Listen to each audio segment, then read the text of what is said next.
Now, before I begin today's video, ladies and gentlemen, have you recovered from the horror fest that is Thor, Love, Dumb and Dumber? That's what I'm going to call it. Thor is a Quaker. He's a peaceful, loving man. He doesn't want to use his fists or his brawny strength to go and beat people up like he did in the comics. Oh my God, I cannot wait for that film to come out. What's really funny as well is that at the end of the trailer, it just says July 2022. Not even a precise date at the moment. Rewind.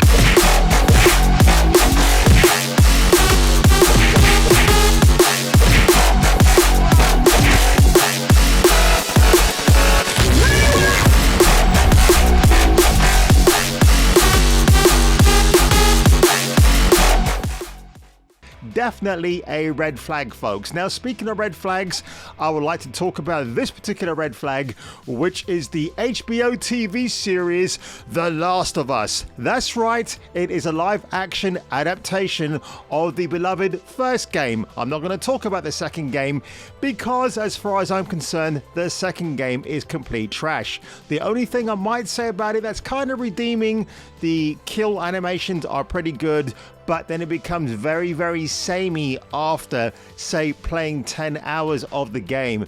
Every kill animation, like where Ellie walks up behind somebody, then stabs them in the neck ferociously, you see that again and again and again. It gets to the point where you're just getting so fatigued. So Pedro Pascal gave an interview while promoting The Unbearable Weight of Massive Talent, where he co-stars with Nicolas Cage. I'm hoping to see that film this week, but we'll see what my schedule is like. And he kind of gave some insight into his portrayal of Joel Miller. You know, and then the funny thing about that is that you couldn't have a white guy playing Joel Miller as he is in the video game. No, they just got to completely race swap the dude again, which is just unbelievably... It's Hollywood now, folks. I mean, why am I surprised that this is even happening? Pedro Pascal is a good actor. Is he a great actor? Not in my opinion. No. Then look, you've got a side-by-side here of Joel from the video game and Pedro here. Not my choice. They should have gone with TLOU Costa-Waldau. You know him, who's also in Game of Thrones. Now, if you look at the Google images of this handsome young man here, well, I say young, he's kind of getting on a little bit now, but if you click on any picture here, this is more Joel Miller to me. He was perfect, actually, but mind you, I think TLOU probably had a bit of a lucky escape where, in regards to this TV show, now we haven't seen any images yet. I think there are kind of one or two images floating around, but they could be fan-made.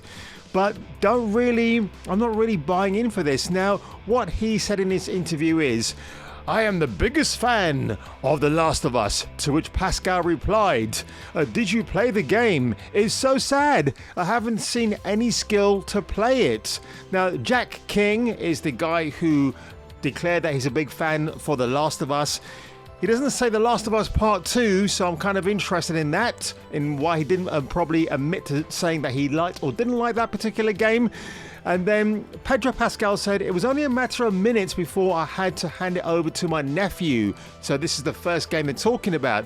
He recalled, it really takes a specific kind of skill. I don't have it. So we know that Pedro Pascal is not a video gamer like me, like you. He hasn't got that kind of skill, which is kind of funny because if you're an actor or an actress, you should allow yourself to be open to utilizing your talent to have a particular set of skills. But what I do have are a very particular set of skills. Skills I've acquired over a very long career. Skills that make me a nightmare for people like you.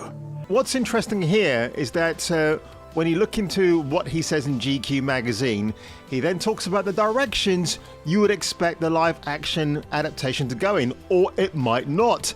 They're doing some really smart things. It's all I can say, Pascal continued. It's similar to the way Jon Favreau and Dave Filoni treated The Mandalorian, and how Mazin and Druckmann, God, that douche nozzle, are treating The Last of Us. It's in good hands. They love it so much. Well, clearly Neil created the video game, but Craig loves it so much, the actor concluded. So it really is made for people that love it. And there's some very intense storytelling for people who might be less familiar. That's a little bit of a worry. Now look, I've said in the previous video as well, folks, that I don't really care for a live adaptation for The Last of Us or any other video game for that matter. Look, the first Sonic film I liked. The second film is pretty good, but they kind of had to throw in some stupid stuff that you don't need, namely the human actors, apart from Jim Carrey. That man is a mutation as far as I'm concerned, and I'm saying that in a very, very good way, and in a kindly way. But, you know, you give free reign for them to make a video game into a live action property.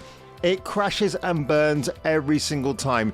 Neil Druckmann's ego is about the size of two assed hat planets put together. That's what it is with him, and I hope this project fails because I can't stand Neil Druckmann. He seems to think that everything he touches turns to gold. Clearly not. And clearly what I get from this interview as well, they're probably going to sneak in Abby. I think they're still remaking the first game at the moment, but putting a new story arc into it.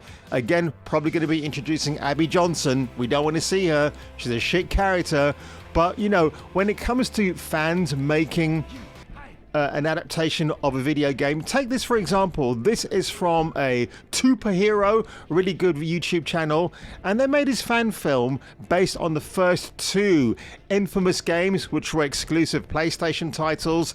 This is the character of Cole McGrath. Now, he's obviously not Scottish, but I like to throw that one in there. And this fan film is fantastic. It's a live action short, but I would rather watch this movie, and it's really well made, like really great special effects, and that's it. You couldn't make a 10-part series based on Cole McGrath because what could you do?